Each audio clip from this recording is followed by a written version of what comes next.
Welcome back to Definitely Not Definitive. I'm Ken. And I'm Bethany. And we're just a deadly duo in love that loves reacting to some Dead by Daylight. Yes, we do. So this is Dead by Daylight, the Huntress's lore. Checking out her backstory from Single Player and Nacho.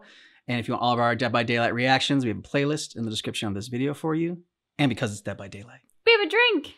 Yeah. So this is the killer hookup. Cheers. Cheers, bud. It's our official Dead by Daylight drink. So, are you ready to do this? Ready. Alrighty, what's up guys? Single Player Nacho here, and we're back with another creepy lore video on the Huntress from Dead by Daylight. Oh yes, this relentless killer is a literal folktale, albeit a very nightmarish one, a myth of the ghost that stalks people through the forest, and in that forest, bloodshed, tears, and yet a very calming presence, a need to nurture lost little girls. The Huntress, also known as Anna, is a tall, bulky, bloodthirsty Russian bear. Like, that's literally her alias. You can't get more Russian than that. Why don't we take a closer look at the Huntress, see what we're dealing with. Now, first up, the mask. What's going on there? It's blood-stained, very old, and the fabric of the mask is just chipping away. Now, because the Huntress grew up in the wilderness, she had an affinity for animals as a child. Her mom picked her up a mask, and that's where it comes from. Still, the inspiration is from those really creepy old Halloween costumes from like the 50s. God damn it, that is creepy. Real nightmare stuff. Now, besides the mask, everything is just very, very dirty. This girl likes to roll around in mud and stay there. But the Huntress has some guns on her, I'll say that much. All that protein's going directly into her muscles, and those biceps are carrying her favorite murder weapons, which are very scary. A wooden hatchet and a broad axe. A very large kill weapon that's more accustomed for tree trunks. Not people, but the Huntress is a very unique person. Package this all with her feet. Now, I don't like talking about feet, but the very rough terrain of the forest, obviously, you're gonna get a couple of dings and cuts. Why not shoes? The Huntress has bandages that cover her bare feet. All in all, just a very primal looking character. Yeah. And scares the crap out of me. And scared the crap out of battle-hardened soldiers. This is what I keep telling you guys. The Huntress's story, because of all the global issues that are intertwined with Anna's need to kill people. So where did it all begin for Anna? What clicked in her mind to switch from hunting animals to humans? Where was the turning point? And what is it with her obsession with keeping little girls, her little babushkas, as she calls them? It all begins in the Red Forest, Russia, circa 1920s, 1930s. A cold, harsh wind picks away scabs at the animal husks worn by little Anna and her mother. They just returned from a hunt. The ice almost sinks Anna's little feet as these two hunters walk back to their makeshift cabin that's slowly falling apart. Oh yes, the season just isn't very nice towards any living thing. It may seem harsh to us, but this was Anna's life from the very beginning. Survival of the fittest. And she didn't mind, she did not complain. As long as her mom gripped her hands and she felt warmth on the other end, she knew that she was okay. Now, inside Anna's cabin, life was very mundane. All she and her mother had to do was keep warm, and they did this by staying very close to each other, and that grew a very special attachment with Anna and her mother. A very stark contrast from what was happening outside, all the chaos with the desolate cold of the forest, and now she was home in her mother's arms, where she would easily doze off, and in Anna's ear, her mother's calm, soothing voice humming a tune, her favorite one. This tune went inside Anna's ear and gripped her heart. This was her childhood, as her mother held her tight. The nights were long and the days were even harsher, because as soon as that sun came up, it was time to go back outside for a hunt. It just so happens that this winter was unbelievably cruel to all the animals, hunters, predators. Anyone and anything that needed food was forced to get it very quickly. And the Huntress family lived very far away from other people. I wonder if this was a calculated move on Anna's mother's parts. Kind of shows that she's a more experienced hunter to stay away from where people are and where the animals live. That forest could tear anyone apart. The sun's out, and not for a very long time. This is the only opportunity Anna and her mother had to hunt for prey. They trembled in their boots. The winter tore their skin, but regardless, they were still very, very hungry. As they walked, and luckily for them, they quickly found animal prints. Quietly, they followed the path. Anna's mother carefully tracks the animal prints. They're large, so she knows this might be a hulking beast that they're dealing with. No matter, they had the right tools and the right experience to take anything down. But the path closes. There are no more prints as they go in every other direction. Startled by this discovery, both Anna and her mother don't know where to turn. They're left scratching their chins on where this animal may be. Little Anna looks around and there's just no sight of anything, just a cold, desolate winter. In the distance, the ground shakes. Something is approaching. As Anna turns around, a giant elk rushes down her path. With a few seconds to react, Anna's mother selflessly jumps at the animal, and she is impaled horribly by the elk's antlers. Anna lets out a scream as she falls to her feet. Her mother stomachs the entire situation. This was not about her pain or the fact that she was slowly dying, losing a lot of blood. She needed to protect her little baby cub. And for a moment, Anna locks eyes with the vicious beast, an image that will stay with her for the rest of her life. The vicious animal twists and turns its head, but Anna's mother knew that if she was to be released, the elk would surely go after the smaller prey, which was Anna. So Anna's mother grabs her axe, she's still holding onto it, and slices at the elk's head. The elk retreats. Anna's mother is released and crashes onto the floor. At her mother's side, Anna's mother is slowly dying. Blood pools around her stomach. The snow is a different color now, and it's getting colder. Little Anna weeps for her mother, but instead of giving up, she grabs her little Anna for one last time. Those motherly instincts will never die, even in her last breaths. She holds her as though they were in the cabin and begins to hum the tune to calm little Anna down. This time though, the humming was a little bit more out of breath and became slower and slower until it stopped. Still in the background was the elk roaming aimlessly with a large gash in its head, crying out for its own pain. Even though there was still danger from that, little Anna was so focused on her mother, but she could fight no longer, and there was nothing that could be done. It was silent now. Her mother was gone and the elk was dead. The huntress gets up and heads back to the cabin, the only home she knows, completely alone. You know, it's at this age where you would think that Anna would be in complete despair. She wouldn't be able to survive at such a young age by herself in a cold wilderness with huge beasts like the one that just killed her mother. But if you say that, you're really underestimating the huntress. It started with little animals such as squirrels and minks, foxes and hares. Anna knew about the environment through her mother. Everything that was taught stayed with her, so she didn't grow hungry and she pretty much survived on her own. I would argue that now that her mother's not by her side, she was able to explore this natural instinct for hunting, this untapped potential that was always there, but now Anna is forced to go after these little animals. She laid traps and picked up those little critters, but it happened more and more. She didn't even need to eat. She just liked doing it. She'd pick up those little squirrels and looked into their eyes. Something about the gaze reminded her of the hulking beast, the one that took her mother. This flashback sparked something within Anna, something deadly. So she grew tired of hunting little animals. She needed something bigger. Years go by and she starts hunting bears and wolves, full packs of them. But she did it with such precision. Other hunters and pillagers were thinking, what could have done this to a bear? But it was Anna, the huntress. She became something of a legend, a folktale to tell the children to stay away from the wilderness. Little did they know that it was far from fiction.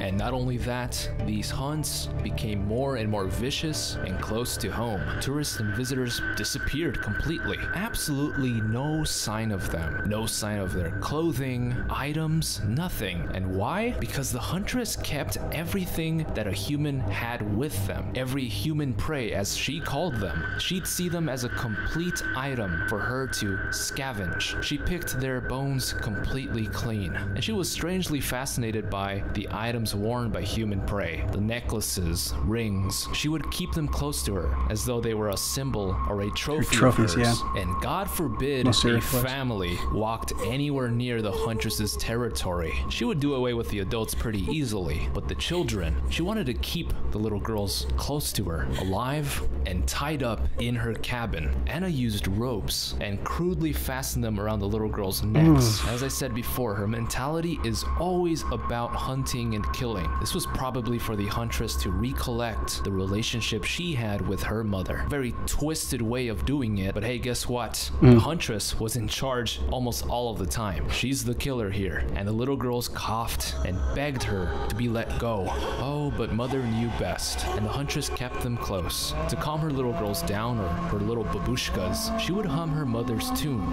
over and over again. It was very soothing, but you know, these little girls' parents just died and the murderer is singing at them, so it's not enough. The Huntress grew impatient with these little babushkas. Anna saw a mask in the cabin that her mother picked up for her quite a while ago. She thought this would put the children at ease. The mask was stained to oblivion. It was torn up, probably smelled bad, and who knows where her mother picked this one up, because if history repeats itself, this is from a human victim. But Anna puts on that rabbit mask and becomes obsessed with it. She just wouldn't take it off. The significance here is, of course, her mother's death. Somehow, this is all connected. The rabbit's mask, the little animals she began killing, and hearing that little tune from her mother's voice. Anna turns towards the little girls to show them the character mask to kind of amuse them a little bit more, but no response. These little girls are dead.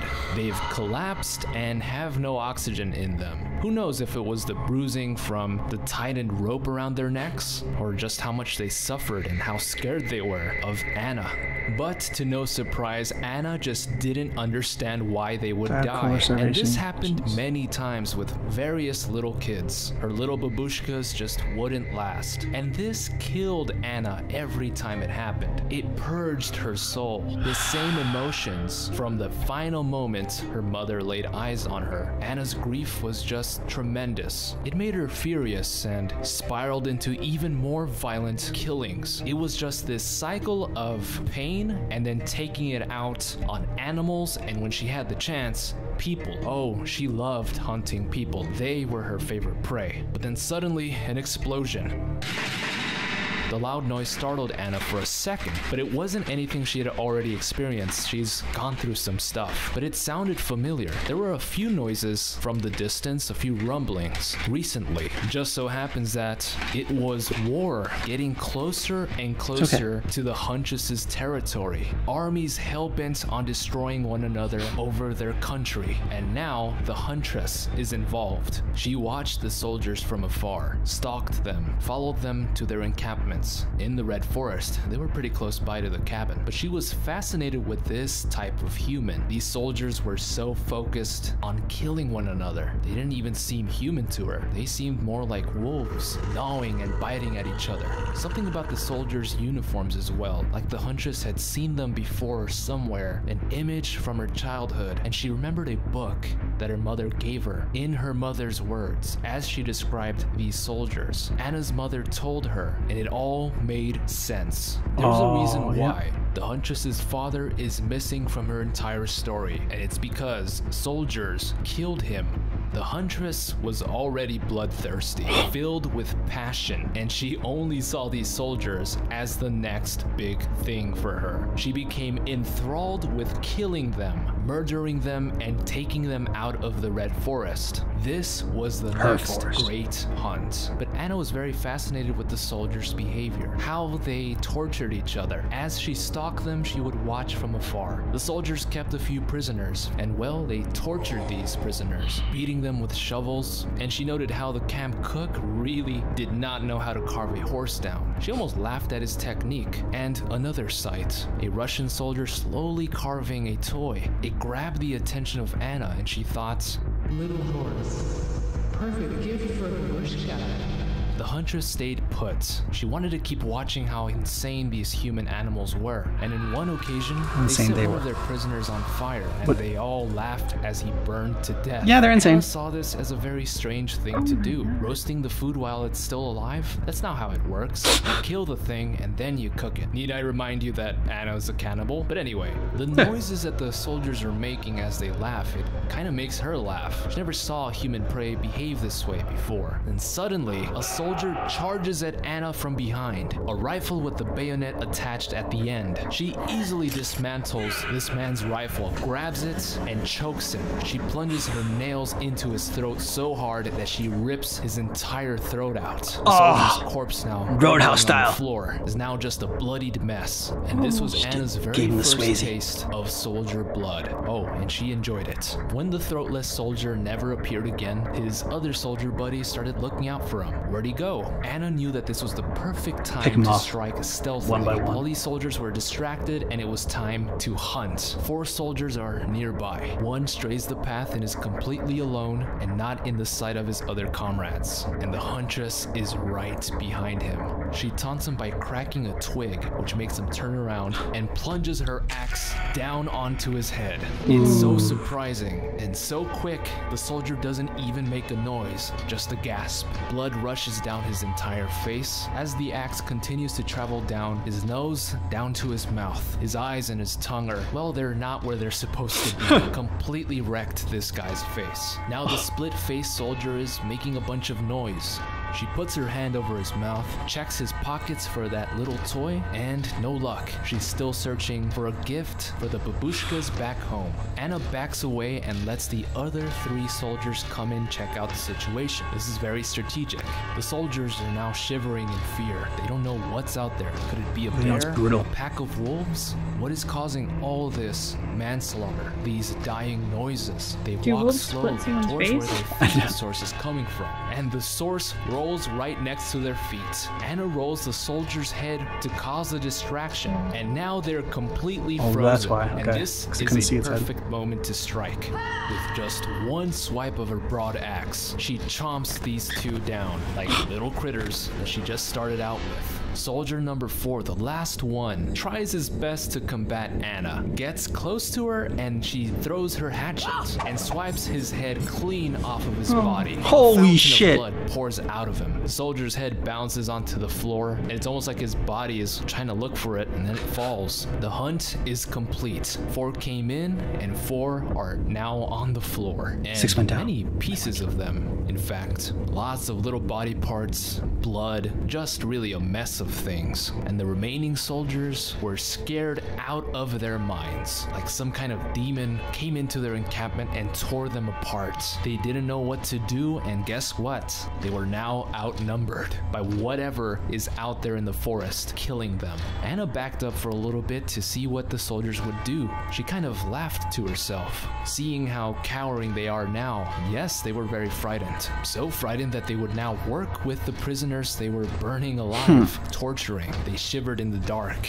They didn't even want to use fire anymore to attract attention of the ghoul that was killing them. They thought of a million different things that it could be. A monster of the forest, or a Bodark. The Huntress would think to herself, sooner or later, the remaining soldiers would tear each other apart for food, eat each other. But she didn't really care. All that was on her mind was that little gift for her babushka. It wouldn't be long until she could go in there herself and look for it. In the meantime, she taunted these soldiers that were scared shitless. You know what she did? She would hum in the night her mother's tune. It traveled the cold winds of the Red Forest and struck that is super creepy. Anyone that was close enough to hear it. So peaceful, yet so deadly. So uncomforting, and still a sign of certainty. These soldiers were certain by just hearing that hum that they were close to death. The legends began as just a relentless hunter that killed animals no matter how large or scary they were, and it slowly trickled into the monster of the forest who slaughtered people, ate them, and kept their children, in particular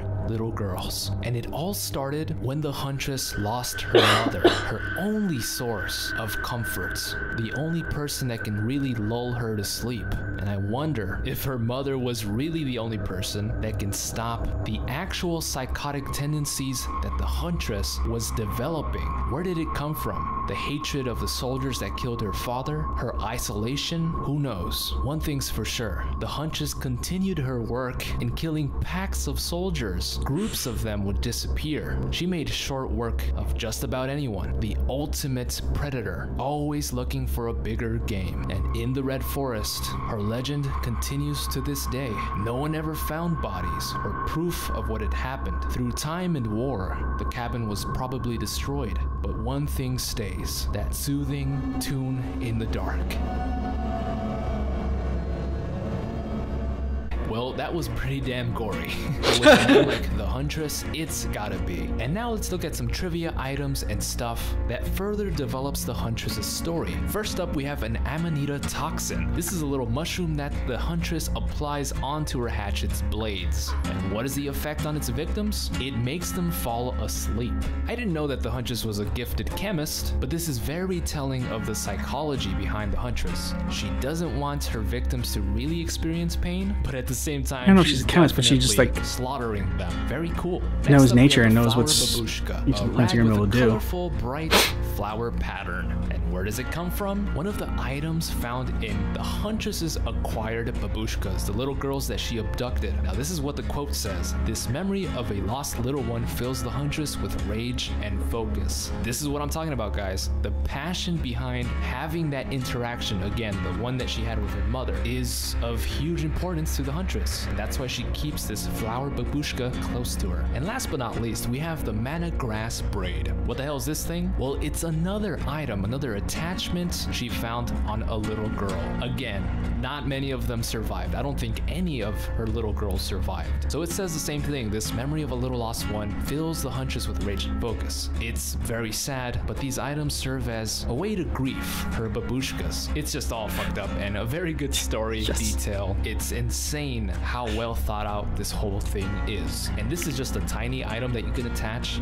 to Anna's hatchets. Well, here are my personal opinions on the Huntress's story overall, the origins. The most important focus here is character development. The biggest trigger was, of course, Anna's mother's death, but also the separation of that relationship really brought out the wilderness of the Huntress. And yeah, she became one with the wild. But why? I think she was so at a loss of her mother and her father. Those figures weren't around in her life. She didn't think about her needs at all. She just thought about the requirements of survival. So she stayed in the woods. She could have easily gone to a village, go to school, I don't know, the regular stuff. But because she was so enthralled by the wilderness, it's really all she knew. She did not have any other desires. But the other focus here is just how brutal the slaying of those soldiers were. It takes a good amount of precision to swipe someone's head clean off. I don't know, I don't have the experience on this, but Anna's story travels from little rabbits to helpless human victims onto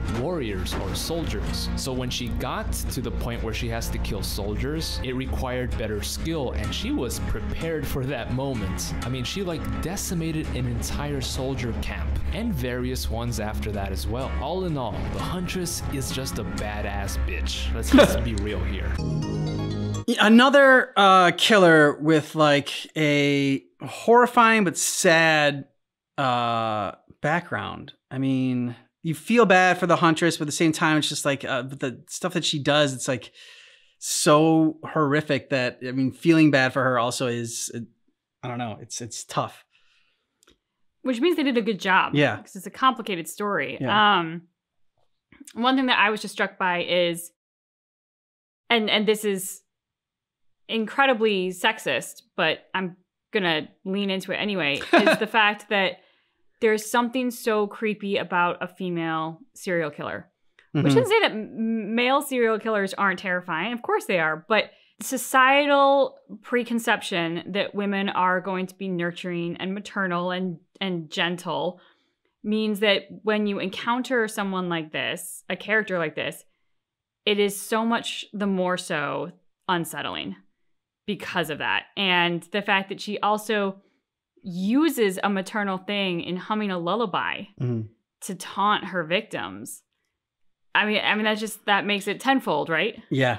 Yeah, because she uses a lullaby to like taunt the victims that she's hunting, but she uses the lullaby to try to soothe the children that she's captured. Yeah, that she's keeping as pets. I mean, well, she's trying to keep him, I think, as like, I don't know, the way he like was describing it was like they were just keeping her like as like, I think as like she was the mom and they were the kids, but like, well, yeah, she's trying to get some sort of human connection, but at the same, I mean, like she ties him up and they suffocate. They're held like they're like, you know, even pets shouldn't even be held like that. You talk about your like, oh, I'm being like sexist here, but like, would this story would we have any sort of sympathy for the Huntress if it was reversed and it was a male and like he was capturing kids? Like one of the first things would be like, oh yeah, but he wasn't doing anything sexual with them. Like even if it like he would have to be like mentioned because like that would be like a thought that would happen. Yeah, it's like capturing these kids, okay, but like is there like also like a sexual like element to it too? Like because you think of like the 6 serial killers and perverts and whatnot, sexual sadists and stuff, sexual sadists, you know, and that's just kind of what comes with the territory.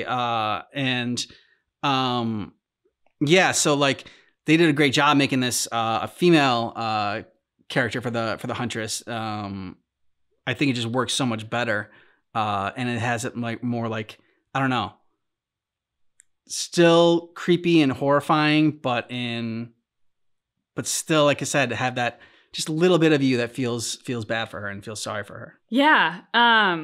You know, and you bring up the interesting point, like if it was a male killer and you are keeping children, your brain goes instantly to predatory, whereas like with a female, it becomes sad.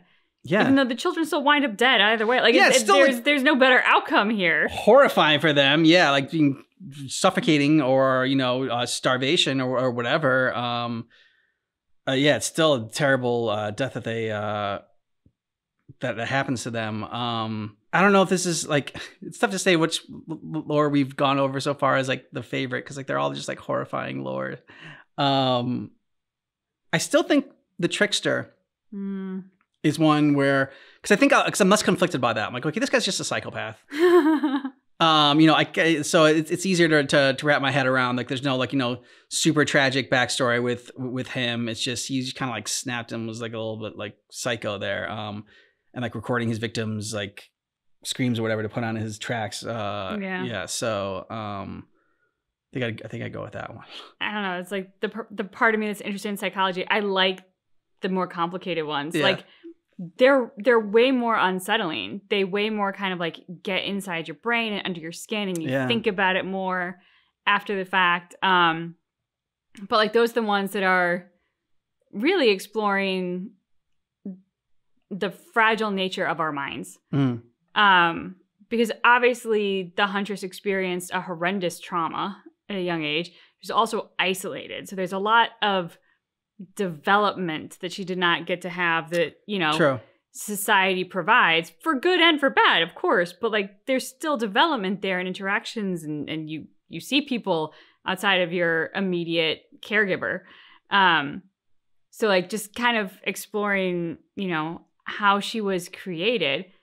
And then you also wonder, like, okay, well, if she hadn't had that trauma, would this have happened? Like they even said, was her mom's lullaby each night like kind of soothing psychopathic tendencies that might have already been brewing in her? We don't know. Like, was it the trauma that triggered this, or was there something else happening that she was capable of? But like, that's where my brain goes. I'm like, oh, I have so many questions. Like, it makes me curious in a weird and twisted kind of way.